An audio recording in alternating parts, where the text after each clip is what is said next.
Hey guys, today we're gonna play Roblox, I guess. Wait, I'll put you guys there for a second, cause why not?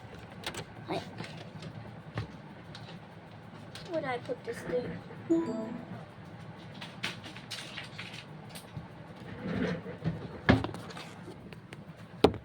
Okay, today I'm gonna react to. Let's react to JaidenAnimations. I love her. Do you ever think to yourself, man, why is it so hard for me to just do the things I need to do? Like focus and remember things and manage my time and be organized and remember things and not get sidetracked. Ha!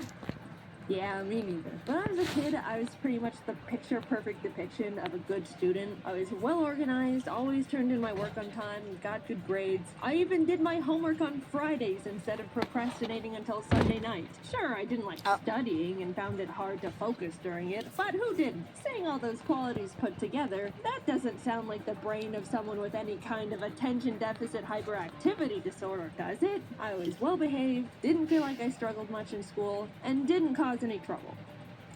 That is, up until I moved out of my parents' house for the first time to go to college. Gradually, I started slipping. I began skipping classes a bit when I just didn't feel like going, would wait until the last moment to start classwork, and lost a lot of motivation because I wasn't interested in any of my schoolwork. But overall, even though it was pretty out of character for me, I chalked it all up to the fact I was simply over going to school. At the same time, my YouTube was really kicking off, and all I wanted to do was that. Of course, I wasn't gonna be as good of a student when the silly YouTube videos were doing numbers. I finished a single year of college and convinced my parents to let me take a gap year to see where this YouTube thing can take me. Spoiler alert, the gap year turned into me never going back. I'm a college dropout. So great, I've eliminated the boring school part of my life that weighs me down. Now I can go back to being organized with my new exciting passion job, which entails being my own boss and having to manage and assign myself all of my own responsibilities 24/7.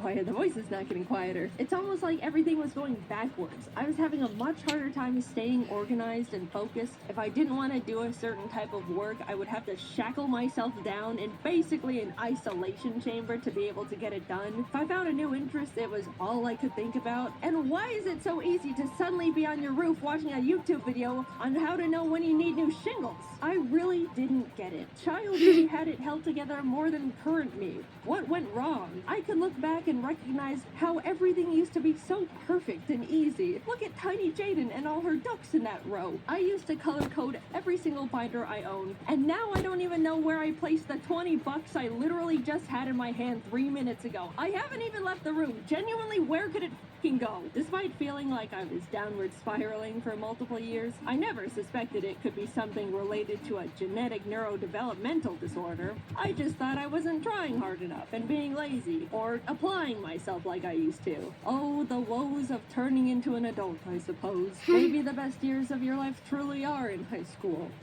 How upsetting. I didn't even enjoy those either. But then one day I got a text from my brother. I got diagnosed with ADHD. It was a pretty big surprise for me because growing up, he never really seemed to show any of the typical symptoms you associate with ADHD. You know, people would always describe ADHD to me as super hyper kids who would run around the room and scream and generally be a lot. That wasn't my brother. He was quiet and well behaved like I was. But when he started explaining his symptoms, the gears started turning. Yeah, I've always struggled a lot with focusing in school and having things hold my attention when it's boring. But, like, I could hyperfixate on things I'm interested in and get really passionate about that stuff. Hearing him talk about his personal symptoms of ADHD made a lot of sense, and I felt very freshly educated on the topic. And you'd think that I would immediately start looking into getting a diagnosis for myself, because if you were paying attention, my brother's experiences all sounded very similar to the same struggles I've been having in my own life, but related to work instead of school, because I dropped out. But nope, I was just like, good for you, bro, happy for you. Or, I'm sorry, I don't know. Anyway, back to struggling to simply open up my drawing program as if 2 blocks of iron were welded to my wrists. Imbalance of brain chemicals? Nah, This just happens from time to time. It's normal. Just the laziness kicking in. I hate Mondays, am I right? Even though I didn't instantly think there was a possibility of me also having ADHD, the mental seed was planted. It's genetic, so I knew subconsciously it ran in the bloodline. It took a few years after my brother was diagnosed for me to really sit down with myself and consider that I, too, could have ADHD. Shocking revelation, I know. Foreshadowing, where did you come from? Things in the focus and productivity department were just getting worse and worse. I had the attention span of a cartoon dog, would completely forget things as soon as they entered my head, would hyperfixate on random stuff like an addict, and there was constant civil war happening inside my head to get one thing done, even though I knew it would only take like 15 minutes. You don't understand. It feels like physical torture to make myself sit down and lip sync a simple scene, like most of the time. You know, the thing I've been doing for 10 years at this point and am definitely used to doing. And yeah, once I've gotten going, then I'm honed in and you have to pry me away from it with a crowbar. I'm aware of that part. But nah, I'm still gonna scrap with myself to plant my ass in that chair because I don't even know why at this point. The biggest thing holding me back from feeling like I had ADHD has always been the simple memory of being in school and having my shit together. I know what it feels like to be on top of things and to be organized. I had it all in the palm of my little child hand. I just needed to summon it again with a bit more effort. But a light switched off in my brain and suddenly I'm just not capable of the things I used to be, and it feels pathetic. Simple tasks are such a mental burden. It feels like I'm out of control but can't do anything about it. So finally, I figured I would try and get myself diagnosed. What did I have to lose? If anything, they just tell me, no, you don't have ADHD. Try a little harder and stop complaining. And yes, of course it took me like 8 months after deciding to get diagnosed to schedule the actual appointment. What did you expect? That's like the first checkmark box on the ADHD list. I started seeing a psychologist and he would ask the typical, do you have a hard time focusing? And I'd go, yeah, like this one time yesterday, and then he writes something down as I continue rambling on this hyper-specific example way too long for a neurotypical person. I met with him for a few weeks, and then it came down to diagnosis day. The nerves, man. I was so ready for him to say I'm a normal person who needs to suck it up. But instead, he was like, okay, so yeah, you definitely exhibit symptoms of someone with the inattentive type of ADHD. And autism. Yippee! My struggles are justified. I'm not crazy. Wait, what was that last part? He explained all the different ways ADHD affects me and the different areas I struggle with compared to others. He even gave me a 37-page document of his conclusions and information on how my brain works, with graphs and pictures. I've read through it all a bunch of times now, and it's already really helped me understand how I tick. I call them the autism docs, but I'm not gonna get into that side of the diagnosis.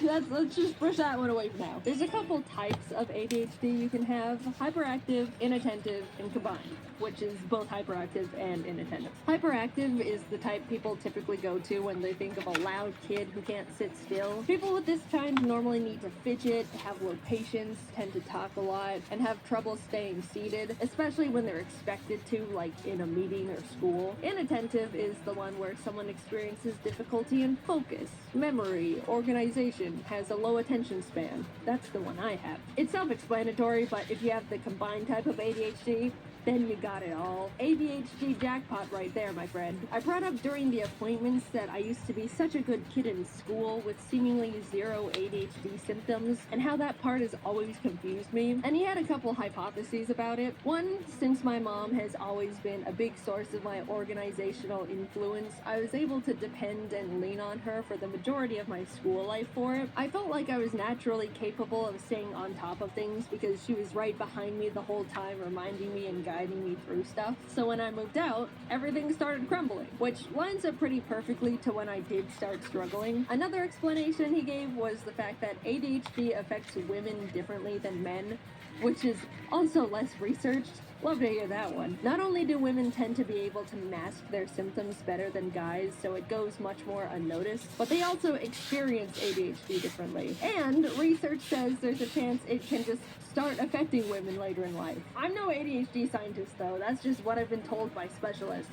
I don't know, I've just got the dang thing. Either way, those two explanations make a lot of sense to me and have since put my weird ADHD imposter syndrome to rest. I didn't really think that getting a diagnosis would change much about how I go about my life, but since getting my ADHD certificate and lollipop, it's completely revolutionized how I think and go about getting things done. It's still hard to get my ass into gear when I need to do one normal thing that's not difficult, but I'm much less hard on myself and will strike almost like these kinds of mental deals to loophole myself into getting things done. Like, for example, if I really don't want to edit a video, I'll say to myself, okay, I know it's gonna be super hard for me to immediately start that task, so I'll get myself into the mindset of getting things done by doing a simple other task I don't find difficult, like cleaning my room. That way, I'll feel productive and can transition that into tackling the original task much easier. It doesn't always work, but it's the mindset change and overall understanding that sometimes I'm gonna have to go about things in different ways that's helped me a lot. Also, after being diagnosed with ADHD, I didn't have much desire to get medicated. I figured just knowing I had it would be enough to get things into gear, and I didn't really need medication that badly.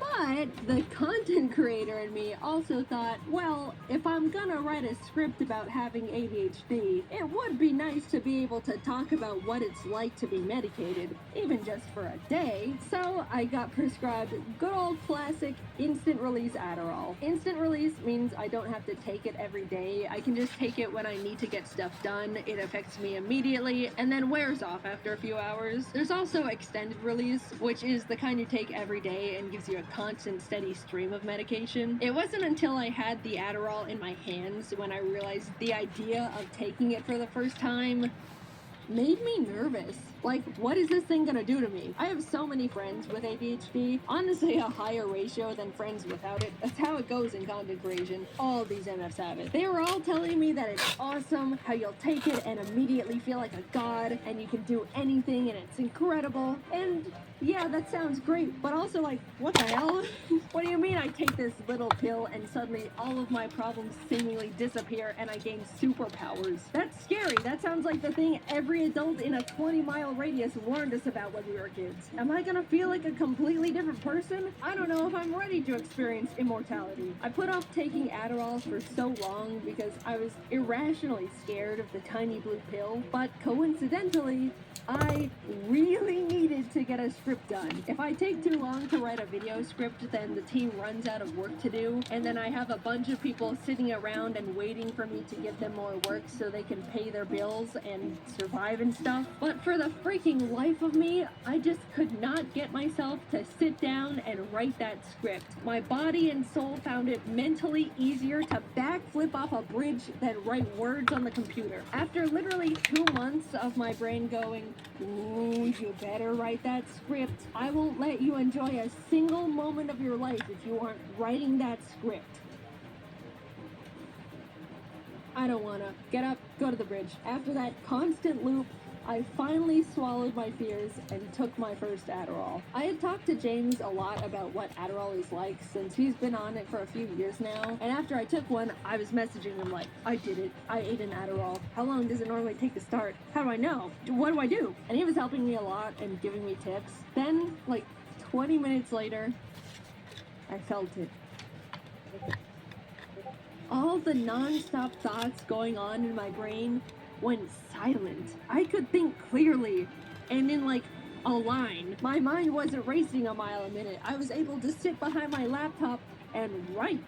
It was incredible. I was messaging all my friends about it the entire time. I can write my script and not get distracted. I don't have to take a mental break every 10 minutes. I can remember things. Kelsey sent me a message and I thought, I'll check that in a bit. And I remembered to check it in a bit and respond. When I opened a new tab to look something up, I didn't go down a random unrelated rabbit hole. I picked up my phone to check something and didn't impulsively scroll Twitter for an hour. I can write words so easily. How am I doing this? What do you mean I can feel like this whenever I want if I just eat the tiny blue pill. I refuse to believe regular people can function like this on a day-to-day basis. No way. It wouldn't be fair. You guys don't have loud, non-stop voices in your heads preventing you from doing normal things? Come on, just admit it. You can't pick something up and immediately keep remembering what you were supposed to be doing with it. You always forget and feel crazy. Come on. Come on. I was so suspicious that on Adderall, either nothing would happen and I just wouldn't feel anything, or I would feel like I'm a totally different person experiencing some higher-than-life manic episode. But no, I just felt like myself, but with my shit together. And that's the part I couldn't believe. After 2 months of war, I finally was able to plant myself down and write my damn script. You wanna know what script I wrote while experiencing Adderall for the first time? This one. I was struggling to write a script about ADHD, and the thing that finally pulled it out of me was Adderall.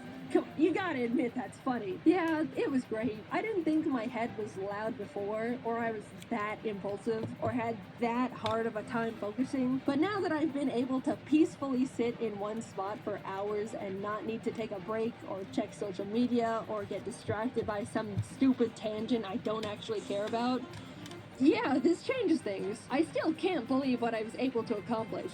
Writing a script in 3 hours. Compared to my typical 12 hours, aka one mediocre thing with no struggle at all. And you want to know what I did right after I wrote this script? I immediately got up and cleaned the bird's room without rotting in bed for 3 hours beforehand. I just went from one task to another without thinking about it. All you neurotypical people must be thinking I'm literally pathetic and useless, but I know my ADHD brethren are out of their chairs right now hearing that. I'm not standing before you all to give you scientific data and information on ADHD, or diagnose you, or even promote prescribed drugs. I'm just here to talk about a big and recent experience in my life, how much of an impact and effect it's had on me, and how awesome feeling normal is. Seriously, being able to take a deep breath in mental silence is incredible. Cherish that feeling if you don't have a neurodevelopmental disorder. It took me 26 years to realize my woes were not actually woes, but symptoms of brain chemical deficiency. I'm writing this video, all things considered, pretty recently after being diagnosed, and I'm still trying to learn how to rebuild my life in a way that lets me optimize my productivity and get things done at a normal level. But so far, I've come so much further than I thought I could simply by knowing what's going on up there in the old noodle. And Adderall. If you're on the fence about being diagnosed with something, I get it. It's scary. It's scary to think you might have it, and it's also scary to think you might not have it. It's an odd place to be. But for me, having a concrete answer from a professional is what got me to finally stop feeling stuck in place and actually start moving forward again. It's been great. I'm excited to keep learning more things about how my mind works and find new ways to improve my day-to-day life. Cheers to getting normal shit done. In case you missed it, I have new merch. For a limited time, you can get yourself a new and improved Ari plush and a completely new soft Ari jacket. I love both of these products, and up until June 23rd, Bye they can be all guys! yours. This If is you all missed the it, video. you'll Bye never know how bye. fluffy